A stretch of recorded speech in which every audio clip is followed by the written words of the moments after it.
What's up? It's Colin from Fastlab. Going to show you how to put our Maverick R switch panel kit in today. Basically, we start just laying everything out. So we decided what we wanted to wire up, and then also you'll notice in the instructions where it goes to in the actual fuse box. We have our labels, the brackets that we supply, the correct wires with the ends, correct length wires all set up. So we're going to go ahead and get started. This is a really easy panel, it just pops out. So we're gonna replace this. That's where our switch panel will leave. You see it has a couple tabs and just little hooks on the bottom. So that just comes straight out. This is the assembled switch panel with the bezel. We provide the bezel, so you'll just need to pop this into place. It's a nice fit. And then use the supplied small screws as in the Auxbeam kit. That'll hold this in place so it can't go anywhere. So there are a couple panels removed, but really all you need to do is take off this center panel, pull up, and pull it back.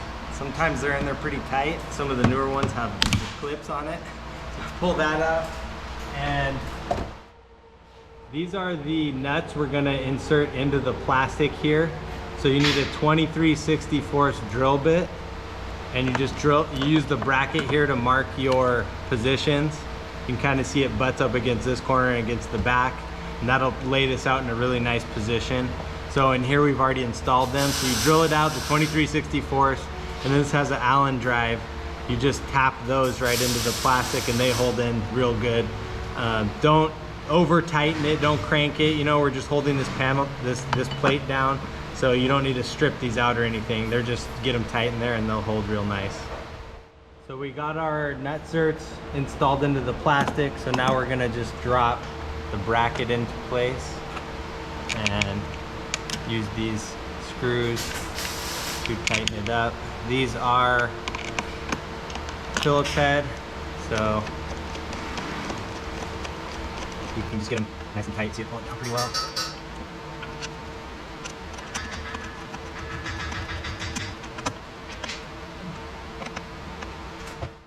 Now you grab your short power cable. I'm gonna hook it up on the circuit breaker first. And actually what I'll do is I'm gonna open the breaker. So as I'm wiring everything going down to these fuse box, we're not risking shorting anything on a open ground or anything. So I'm gonna pull that guy.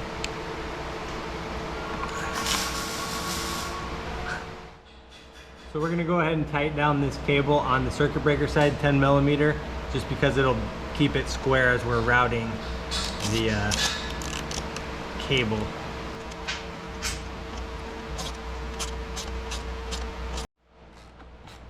All right, so deep 10 over here, or a wrench would work.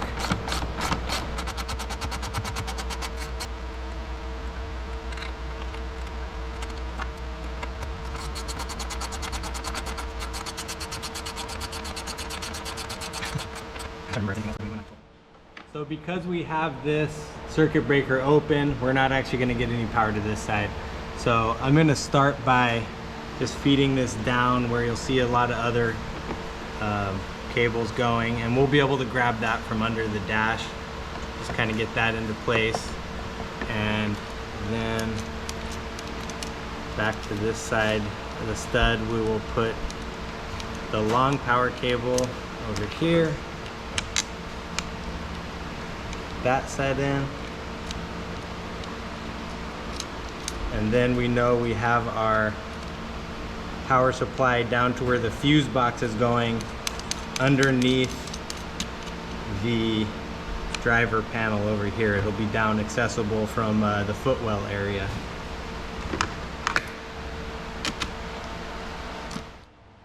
So we'll take our ground cable now. Here's our ground post.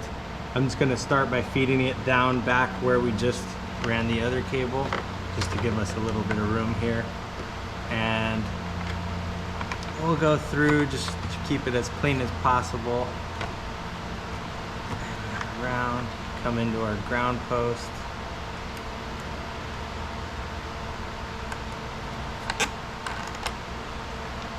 Get that guy in there. Get that tightened down.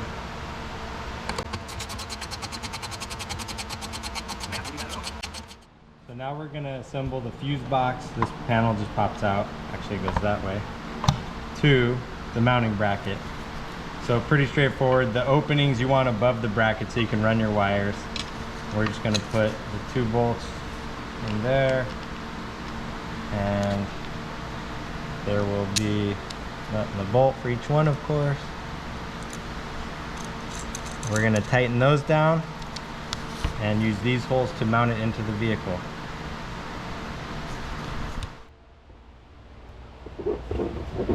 So we're gonna hook up we have our power that came down here and our grounds up there. It's a little shorter. These are the 2 holes we're gonna mount this to. So we're gonna start, we got plenty of slack on here. We'll start by feeding that power cable in and onto here. It'll take me a second.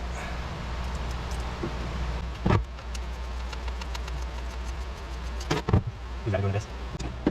So I got both power and ground hooked up here. So I'm gonna go ahead and mount this, and you'll see in the frame there's those 2 inserts. So just go ahead and get those started.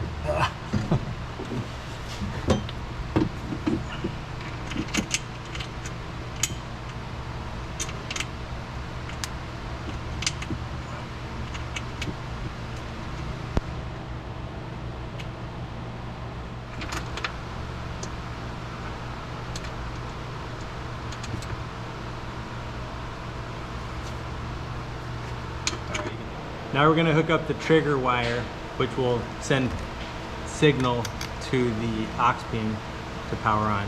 So we supply this nut here for the auxiliary power. So this gets power as soon as you turn the car on. This is one option for powering the Auxbeam. You also could have full-time power with a switch in the middle so that you would turn it on and off. But this is kind of the best option, the safest option, so that you're not draining your battery when your vehicle's off.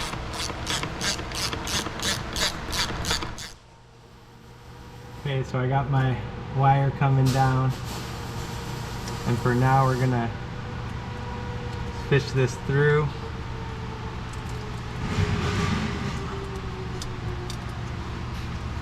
And then that guy plugs in right here.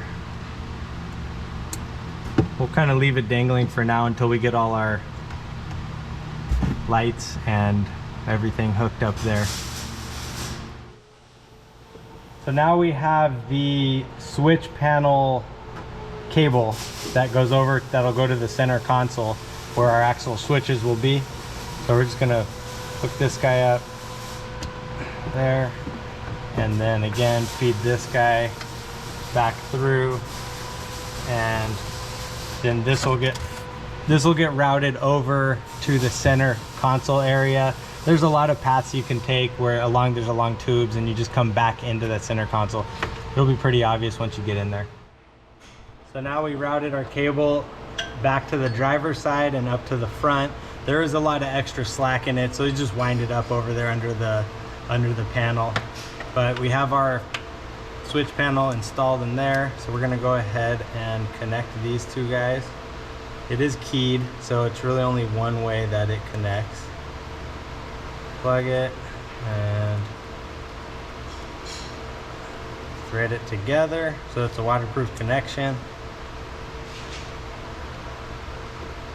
And then again, this will just pop in. Same style. It drops in past a little groove and pushes in. There you go. So now we got everything hooked up. There's no power cables that are gonna touch ground. So you put the little caps on, and then we had turned this off so that we didn't touch any grounds to power. So now we're gonna put that back. We should have power down to our switch. Put this cap back on.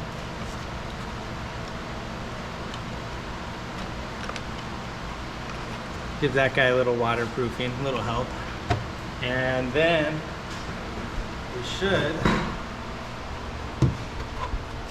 have power to our switch panel when we turn the start button on. Here are the labels, so you put your labels according to what you're doing.